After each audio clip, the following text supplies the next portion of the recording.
brothers! Welcome to another episode.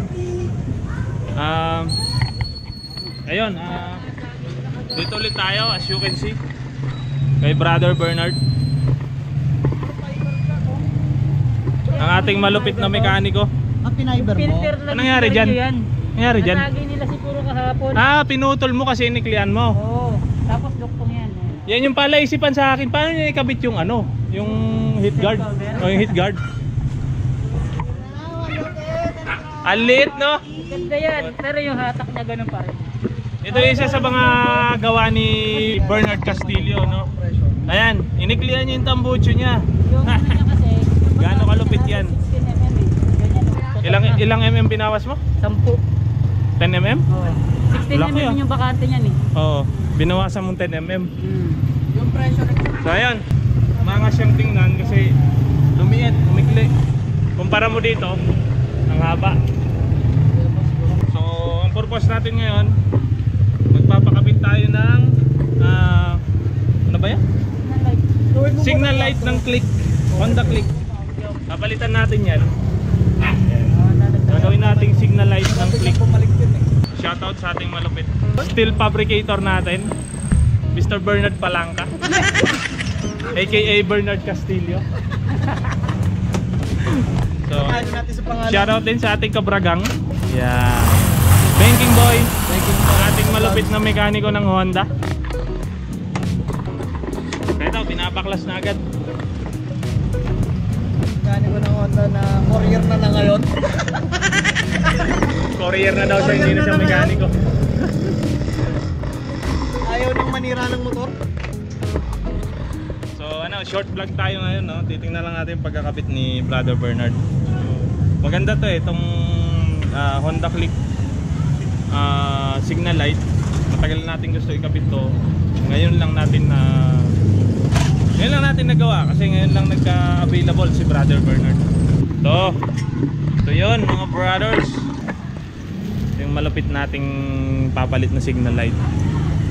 Yan, para ma-emphasize natin yung sexy back niya ng konti, medyo lilitan natin yung ano natin, yung signal light. Hindi natin pwedeng gayahin yun eh.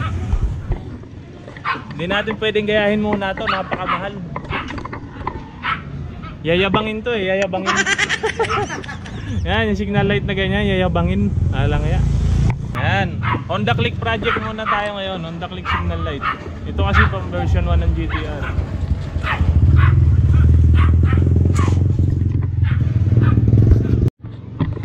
Ayun, so plug and play lang to, no? Tatanggalin lang yan. So, paano mga kabragang? Vlog out na ako? Thank you. Iuwi mo na ba? No. So yung Honda Click signal light, yung Honda Click signal light, plug and play lang rin siya sa GTR natin. Saktong-sakto lang yan. Okay, ito yung ating stock. Sinong bibili niyan? Mag-PM lang sa akin. Ayan mga pare ko, kinakabit na natin yung Honda Click signal light. Yes. Nakamit din kita. Ganyan muna tayo, hindi muna natin kaya yung mga malulupit ni Brother Bernard na signal light eh. Ang version 1 kasi na yung 10 million. Ito 1,000 lang. Dito muna tayo. So ayan. Yan yung itsura niya pag nakakabit. So mas maganda kumpara doon sa luma. Kaya mas matibay yan, no? Yung luma parang mapuputol eh. Alam mo na yung gusto kong mangyari sa akin, no? Ano? Isa rin to, mamahalin din gusto. Mamahalin, kumbaga na, 100 lang yan. Ano yan? Ba't ng wave yun eh? Ay, wave ba yan? Pang wave 100. Kasya ba dito yan? Secret!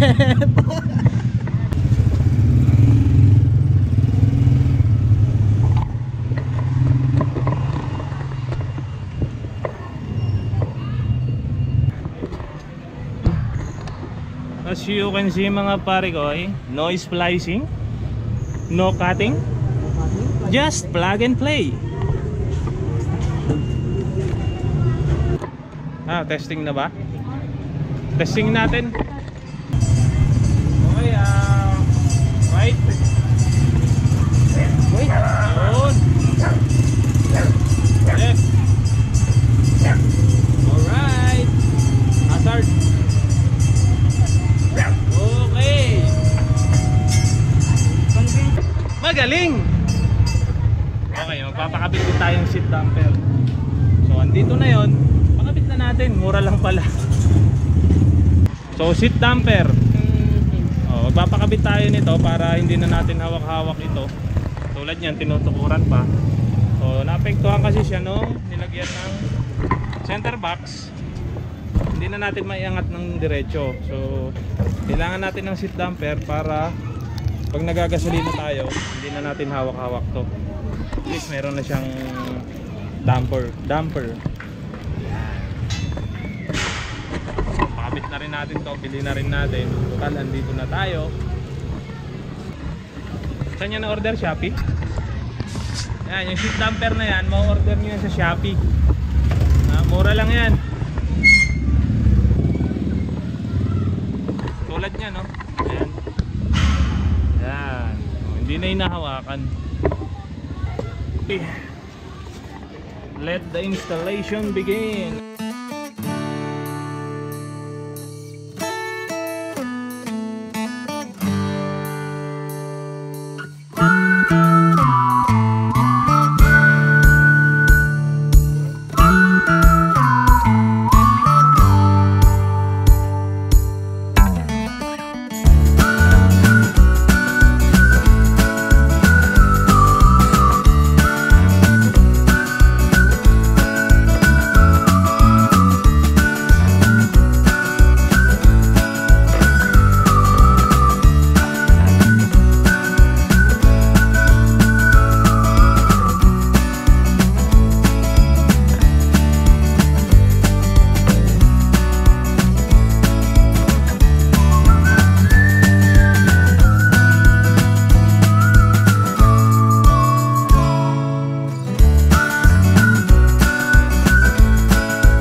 Virtual thinking. Gusto ko.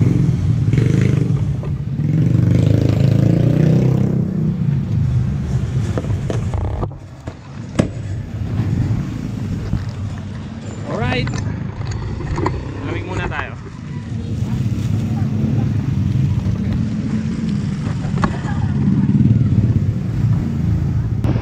Alright mga pre. Tapos na tayo kay Brother Bernard. Installation successful. So ngayon pupunta kami kay Boss Arman, Motobox Republic. May bibili niya ata si Banking Boy, tsaka si Brother Bernard may i-deliver.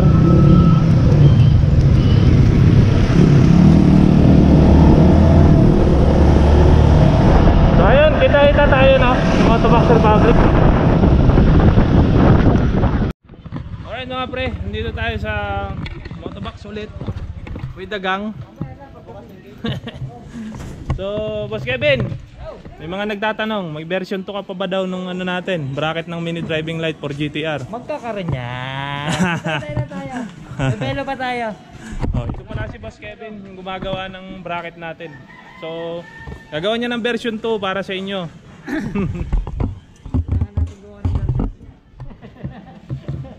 malinaw na malinaw yun.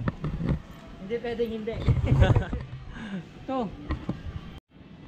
So ayun na, narinig nyo ka naman kay Boss Kevin, magkakaroon tayo ng version 2 para sa mining driving light fiber bracket na pinakabit ko nung nakaraan. So ito, i-modify yan. Kasi yung sa review ko nga medyo sumasayad siya. So gagawa niya ng paraan yan para medyo maitaas, hindi sumayad dito. So yun. So malinaw na, magkakaroon ng version 2, hintayin natin. So yun lang mga pre, salamat ulit sa panonood. Short vlog lang. Binlog ko lang yung pagkakabit ko ng signal light talaga. So yun, hanggang sa ulit, peace out.